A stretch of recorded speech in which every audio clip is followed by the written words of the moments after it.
Good morning. My name is Maureen Cole. I'm the town historian for Lewisboro. And this morning we are going to take a walk around Lewisboro, starting in the Cross River Hamlet. The Cross River Hamlet used to be called Papenagek, which was an Indian name meaning boundary land or the place where the border. Anyway, it was part of the Van Cortlandt Manor that was bought by Stephanus Van Cortlandt in 1697. Then, in a little later than that, it was sold by the Indians to the Van Cortlandts in 1697.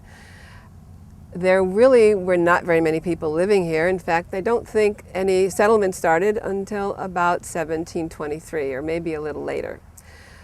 Nowadays, we call it the Hamlet of Cross River. There may be two reasons for this. One being that the river that flows along the border of Pound Ridge Reservation is known as the Cross River, named for John Cross, who was a property owner, and the Cross River originates in Lake Kitchewan. Eventually, it flows into the Croton River, which is over in Golden's Bridge. We no longer can see the river after it meets the reservoir because the reservoir was dammed up in 1907 to create a water supply for New York City, and the Cross River is history from our little hamlet on toward the west. But another reason the name of Cross River may have come about is because the Cross River, as it comes down into the hamlet, meets the Indian River. The Indian River is the river that comes north down behind John Jay High School, and it comes past the Fifth Division Market and flows into what is now the reservoir. So there are two reasons for Cross River.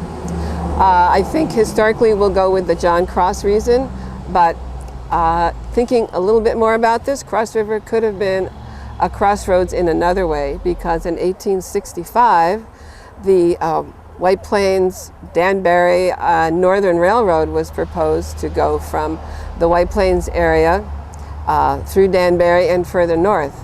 Fortunately, funds fell through and that railroad never came to be. Had it come through Cross River, it would have followed 121 up from Bedford, completely going through the hamlet right now. However, people in the hamlet were excited about a railroad, and some of them even farmers rushed to buy stocks because it would mean an easy way for their produce to get to market. In fact, people here in Cross River even named what we know now as the hill going up past Four Winds as Railroad Avenue, and you can see that on the 1867 Beers map of Lewisboro, that we used to have a Railroad Avenue right here in town. Thank goodness the railroad never came. That's kind of a background on Cross River, and now I am standing in front of the Cross River community, the Cyrus Russell Community House, which was named for one of our former supervisors, Cyrus Russell, who was a Cross River resident, and his family goes back generations and generations in Cross River. This was a schoolhouse from about the 1880s until 1941, when the South Salem School was built. So this school has been, it was a school for that length of time, and then after 1940 it kind of just sat here until the town decided to make it into a community house, and it's a very popular gathering place.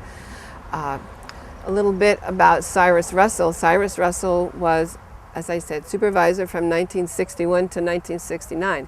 Before that, he was about everything except the town dog catcher. He was town clerk for many, many years, and before he was town clerk, he was also the building inspector. In fact, I think at some of that time, he was both the building inspector and the town clerk.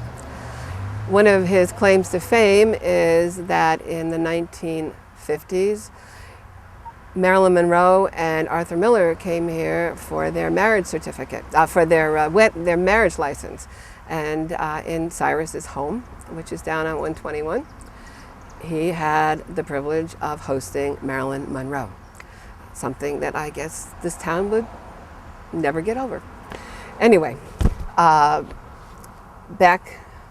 to the school. It was a one-room schoolhouse, and it served the children of Cross River. Schoolhouses are the mainstays of each of our 6 hamlets in town, and now that we've had a little visit here with this schoolhouse, we're going to go on up the hill, east a little bit, to Dibble's Corners, and we're going to talk about another gathering place for the community, and that is the hamlet's post office. Well, we've braved the traffic on Route 35. We've headed east a couple of blocks, and we're standing at Dibble's Corners, right, better known probably as the Demon Shell Corners right now, site of the first traffic light in Lewisboro, which was probably put in the early 70s, sometime around 1973 or 1977.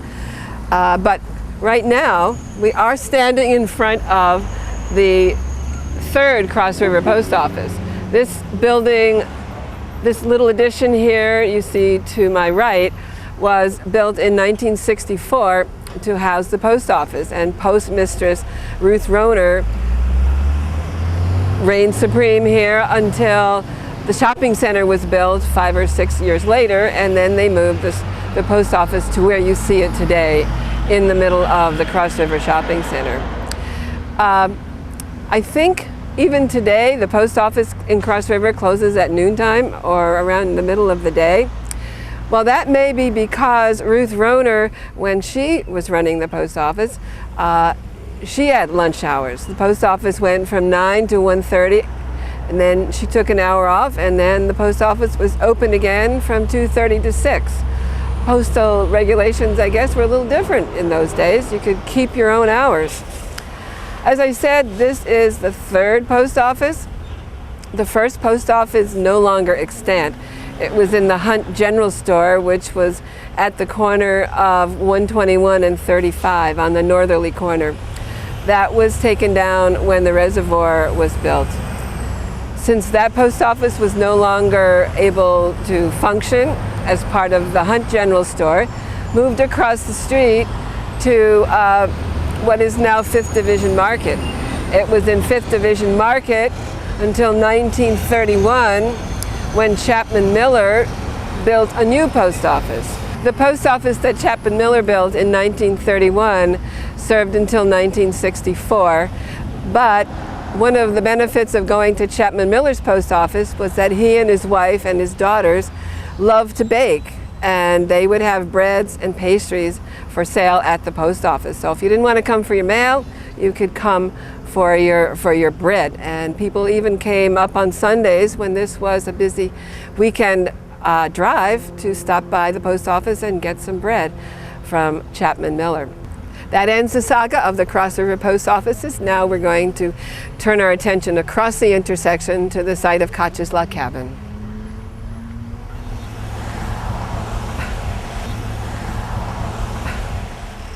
Here we are at the site of Katu's Log Cabin, which was a really popular hangout for hunters who would come up this way in the winter.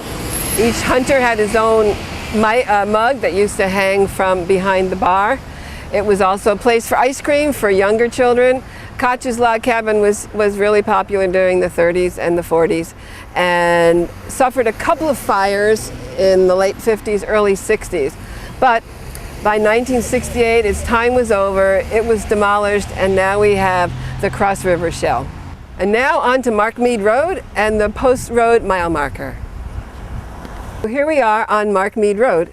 Believe it or not, this was the main highway until 1937. Coming from Katona, it followed Markmead Road out to Spring Street and on toward Ridgefield. That's why we find this 50-mile from New York City post road mile marker here. The story is that Benjamin Franklin himself, when he became postmaster, took his little wheelie measuring machine and mapped out quite a lot of these mile markers. Every mile from New York City there is a post road mile marker.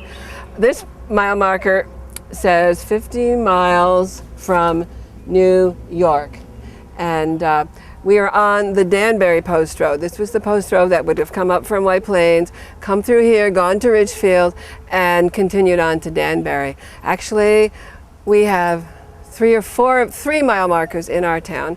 This is exciting though, because this is the 50th mile from New York City. So if anybody asks you where you live, 50 miles from New York City.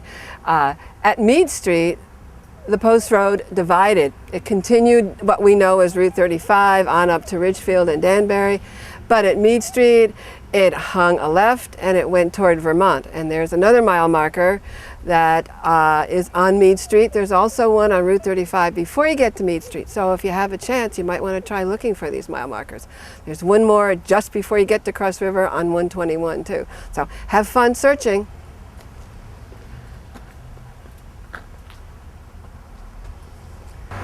We've come west a couple of blocks and we're standing in front of the 5th Division Market. 5th Division Market was started in 1938 by Anthony Felice. He named it after his World War I infantry unit, which was the 5th Division. The story goes that part of the wood used to build 5th Division was taken from the old Hunt's farm, Hunt's general store, which was the first post office that I mentioned, which sat directly across the street, which is now reservoir property and quite wooded. If you have a moment, you might want to bump in there and look for old nails and treasures. I don't know if anybody's ever found any. Anyway, after World War II, when Anthony Felice's son Ralph came back from the war, he and his old school buddy Waldy Gullen partnered up, eventually bought the store from Anthony, and the 5th Division was theirs for the next 30 years. So it's a venerable shopping place here in Cross River. A little bit before, I believe when we started out, I mentioned the Indian River. Just west of 5th Division is a grove of pine trees and oak trees, or maple trees rather. Just past there, as you go over the bridge to go up the hill on Route 35, look to your right, you'll see a river coming in there. That is the Indian River. And that was used as a baptismal place for the Cross River Baptist Church. In the old days, before they had a baptismal font in the basement of the church, they used the Indian River for their baptisms, which were done when you were an adult. From here, we're going to go across the intersection to the Bailey Fountain. We'll see you there. We are doing just what we're supposed to be doing, sitting here at the Edith Bailey Fountain, which was erected in 1912 in memory of Edith Bailey, the wife of Dr. Pierce Bailey. Dr. Bailey was the man who built the house at the top of the hill going west toward Katona that is now Four Winds Hospital. He was a neurologist, quite famous. He also was responsible for doing the intelligence tests and the psychological tests that were given to the soldiers before they enlisted in the Army back for World War I. Dr. Bailey had this inscription engraved here in honor of his wife, and it says, "Spirits of water, earth and sky all gather here, where once dwelt one who like this spring was sparkling, sweet and clear." It used to be that water came from piping down the hill on the other side of the reservoir, along on the ground, came out here, so that there was a little fountain here, and in front of me was a trough with water for the horses to come by. People would stop and sit, their horses could get a drink, and cool themselves off on a warm summer day. Behind me, which now is obscured by all the growth, is the Cross River Reservoir, which was completed in 1907. It holds 11 billion gallons of water. It's 3 miles long and about 1 mile wide at its widest part. It's 100 feet deep. The dam at the other end is about 900 feet across and 170 feet high. The dam was built by the New York City Department of Water Supply to supply water for New York City, who was growing too large for what it could supply by itself. So a series of reservoirs were built, the one in Katona, the one here in Cross River. And like Katona, many houses and a church had to be moved or destroyed for the coming of the reservoir. It's now known as the lake, and it's used for fishing and boating. We are now standing in front of the Cross River Methodist Episcopal Church. This church was founded and built around 1843. It was mainly sponsored by the Silkman family of Cross River. It was one of the buildings that was not destroyed but had to be moved. It was moved from across the street where the reservoir now is. So this church was moved about 1906 to where it stands today. Back in the 1840s, from the late 1700s to the middle of the 19th century, the Methodists were the most prevalent sect of Protestantism actually in our country. And there were many, many Methodist churches. One in Golden Bridge, one in Cross River, and two in Golden Bridge, rather, that the three of those formed a circuit for one of the Methodist ministers.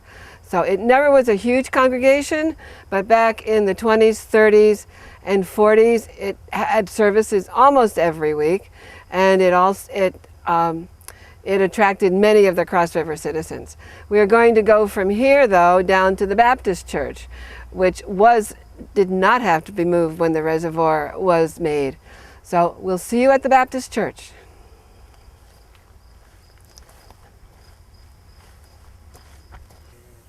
We are now standing in front of the oldest public building in the town of Lewisboro.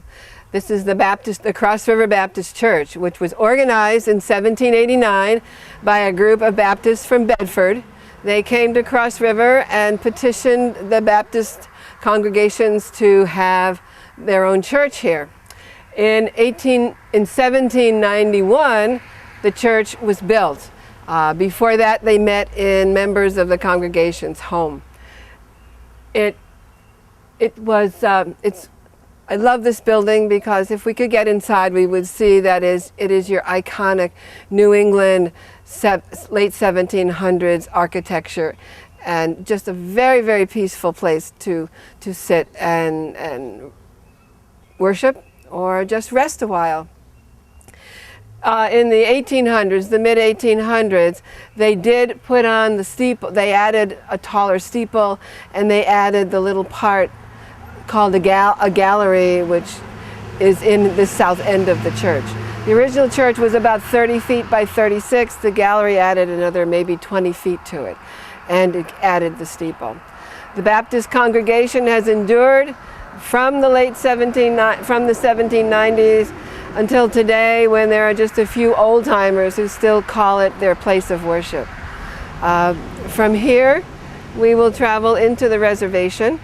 Oh, by the way, this church never had to be moved. It was built here on its little hillside, and here it has remained. It didn't suffer the trials and tribulations of the coming of the reservoir. So, from here, we're going into Pound Ridge Reservation.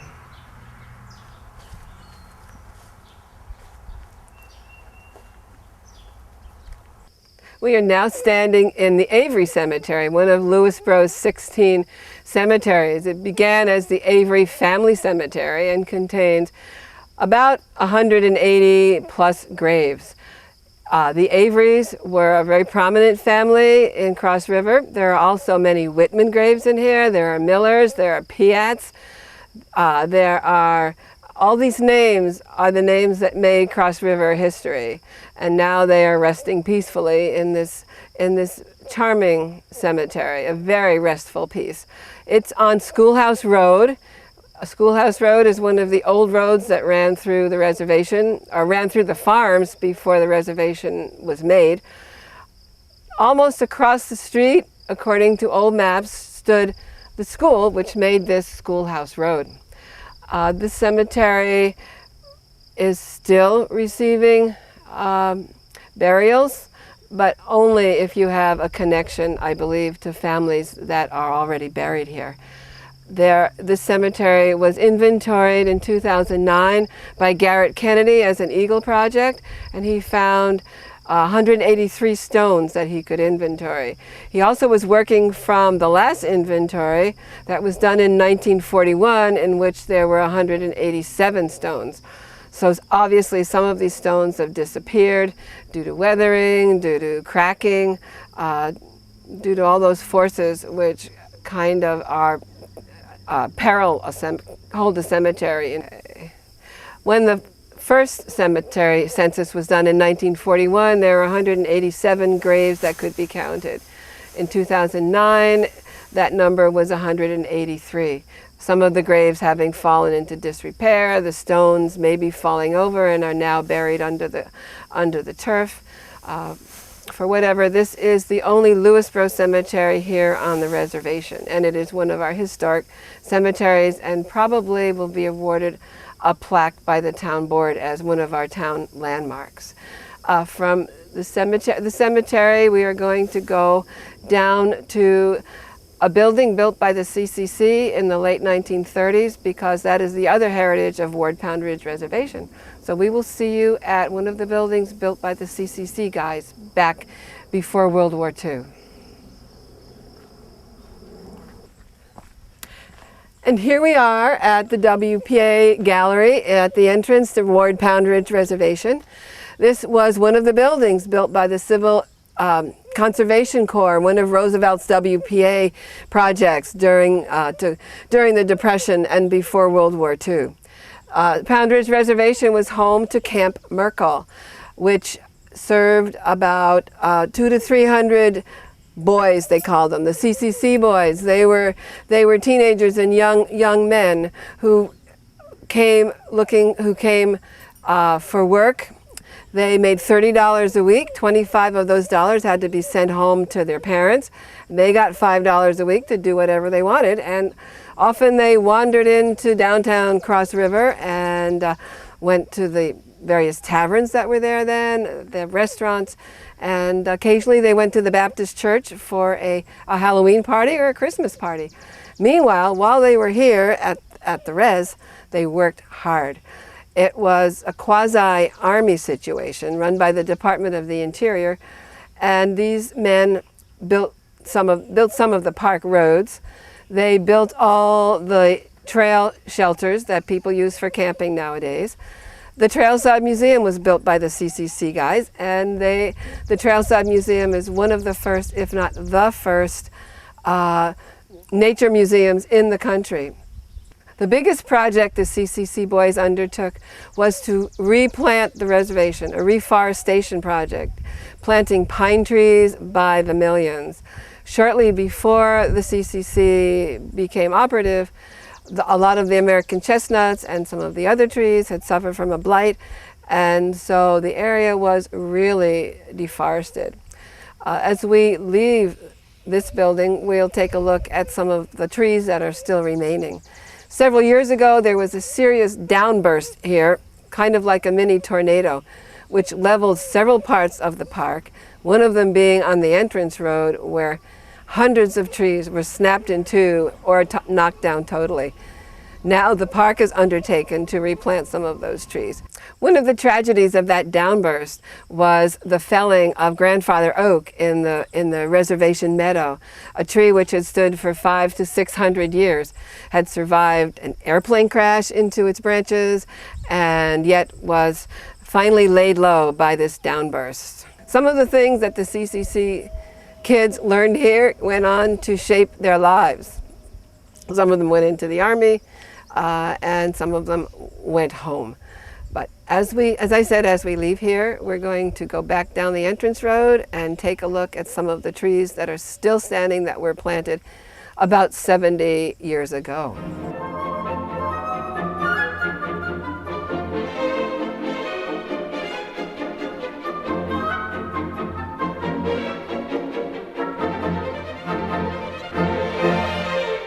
This concludes our walk around the hamlet of Cross River. Thank you for joining us on our stroll. This is Maureen Cole, the Lewisboro Town Historian. thanking you for joining us on our walk around Lewisboro. Stay tuned when we'll be taking another walk around one of our 6 hamlets.